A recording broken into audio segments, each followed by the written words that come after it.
Hey, what's up, soldiers? Chris here, CaribbeanPot.com vibes, and up in the kitchen as usual. As we continue with this year's July month of grilling, we're into the 10th edition of this now. We've got to rock a jerk. Now, I've got a jerk lobster tail coming up. You gotta hold on for that one. Nice things coming. But today we're doing jerk pork belly. We're gonna marinate, then we're gonna go outside and play with the fire. You're gonna love this one, man. Vibes it up, alright? What's up, soldiers? Don't forget to click subscribe. If you've already clicked subscribe, hit that bell notification thing. I want to all you missing out on the new videos, man. Come on, click. Since there's quite a number of ingredients, I thought we'd do what we used to do back in the good old days and introduce the ingredients. We've got garlic, ginger, scotch bonnet pepper, nutmeg, onion, scallion, green onion, whatever you want to call it, ground allspice or pimento, black pepper, the juice of a lemon, salt, orange juice. You gotta love this little container, eh? It's nice, eh? Soy sauce, and that's light soy sauce, fresh thyme out of the garden, brown sugar, and something a little bit Trinbagonian. I've got here some dehydrated pimento peppers. We're making a jerk marinade with this, so you know, you just gotta rough chop everything and then boom into the blender and then ting and ting. There we go. To my little magic bullet thing, I'm gonna add the pimento peppers, the soy sauce, the orange juice, and orange and pork goes great together. Garlic, which is a little bit different. You won't necessarily see that too often in jerk marinades, but I assure you I'm not gonna lead you astray. We've got some golden brown sugar, black pepper, and then we got to go in with quite a bit of that allspice or pimento powder in there. Now I'm going to give everything else a rough chop, but before I do, salt. It's a lot of meat I'm going to be salting there, so don't fret too much when you see how much salt went in there. I'm going to give everything else a rough chop. I was going to go into that as well.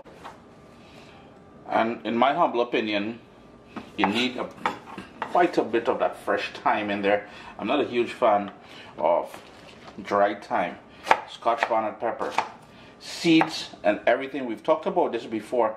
If you don't want all that raw heat, jerk's supposed to have it, but small thing, don't include any of the seeds or that white membrane surrounding the seeds there. I will use 2 of these because I know they're really spicy lately, and I love the flavor profile on a green Scotch bonnet pepper as well. So 2 of those. I'm going to give this a rough chop, and then I'm going to grate in some garlic, the juice of that lemon, dice up that onion, and we boiling. Yes sir, we boiling.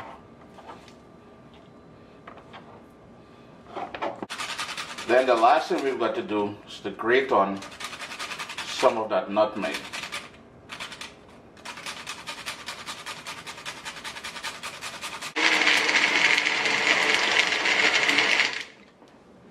Here I've got between 7 and 8 pounds of pork belly. If you notice, this top skin has been removed. I got this over at the Costco. So what we're going to do now, and I like it with the skin off because what it means is that now it is fatty, but we're going to render off some of that fat and we can get rid of it. But pork belly, it is fatty. There's no 2 ways about it. So now we're just going to season it now with that jerk marinade and then allow it to marinate for at least 2 hours overnight best. But we really want that to really absorb all those flavors, yeah? If you wanted to trim off some of the fat, you can certainly do that. I may end up doing that. And one thing I forgot to mention to you guys would have seen me use sticks of cinnamon, and I smashed it with a knife before I put it into this little food processor thing here, this little magic bullet. If you have cinnamon powder, please use cinnamon powder instead.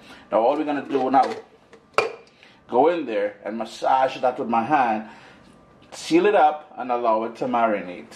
I ain't done yet. Normally I would go in with some, you know, you've seen me do mandarins, you've seen me do clementines, you've seen me do pineapple. I live maybe 20 minutes away from the biggest peach growing area in Canada, which is Winona. Huge peach festival. I don't know if we have any this year. So you know, some peaches gotta make an appearance in there. and that's going to help balance off the heat from that Scotch bonnet pepper and stuff like that as it roasts off with that brown sugar. I'm going to go in with a couple more, but with the brown sugar and all those flavors, mama yo, until you've tried it, don't knock it, trust me. So I'm setting up the Weber outside. Yeah, name dropping Weber, all you owe me some money. Anyhow, fire zone here, fire zone there, charcoal under the top that you see, the flame that you're seeing there, that is a piece of pear wood, pear as in the fruit, and over there, that's a piece of cherry wood that I have. So to start off with, and that's the only sort of smoke I'm going to give to it. I am in Canada, I cannot get access to pimento wood, or Iman would be rocking it. So the tray with the pork will go in the center, so it's sort of indirect cooking. So no direct heat, but in the center there. I'm just trying to get that right up to temperature first though. And while that comes up to temperature and I get my nice heat going, I'm just gonna now, we're gonna wrap this, we're gonna seal it up, so it sort of steam cooks in there and take on some of that smoke niceness and all that. But you wanna cover it at this point, yeah? And there you go, you can see the setup I was talking about. So the heat source here, the heat source here, and the pan sits in the middle, nice and tight, sealed up, and it's going to be a long, slow process because you want to get that, we want that nice and tender when it's done, man. But we have another step later on to do. You'll see that one. You're going to enjoy that one, man. It's been going on here now, covered. I just took the tin foil off a bit for about an hour, just about an hour and 10 minutes. So you can see we're starting to get some of that color and stuff like that, but it's a long process. What I also did at the same time, I added more charcoal here and some more charcoal there because you got to keep feeding that fire. I'm trying to maintain a temperature between 325 and 375 degrees, closer to 350. Yeah, 350. There we go. Been on for a couple of hours now. So here is where things are going to get interesting. Notice how it shrank and all that liquid and stuff like that. So what we're going to do, we're going to remove these, put them directly over the grill now, and we're going to reduce this liquid down to a sort of a sauce to drizzle on later on. You will need some of your favorite barbecue sauce though, I'm just saying. So we're on the final stages now, nice and tender. So what I have, it still away from the heat, directly on the heat, I'm going to go with a tray pan. But there's quite a bit of fat, so I'm going to skim off all the fat from the top of that, and I'm going to add some barbecue sauce to it. I'm adding some of my favorite barbecue sauce to there, about 1 cup of barbecue sauce, and we're also going to add some orange juice. I'm going to mix that up. I'm going to crush the peaches in there, and it's going to, it's all niceness.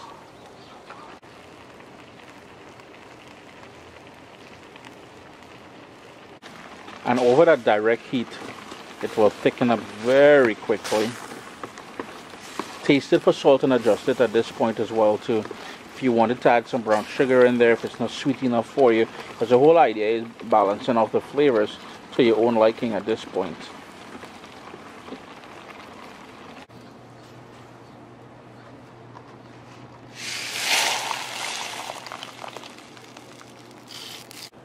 So then I'm going to use that same barbecue sauce that we made, and I'm going to liberally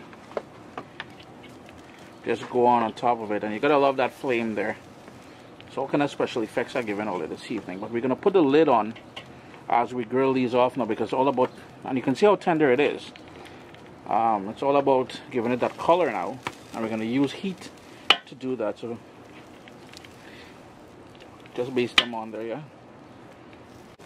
Now, because it's so tender, you have to be very careful because it is pork belly.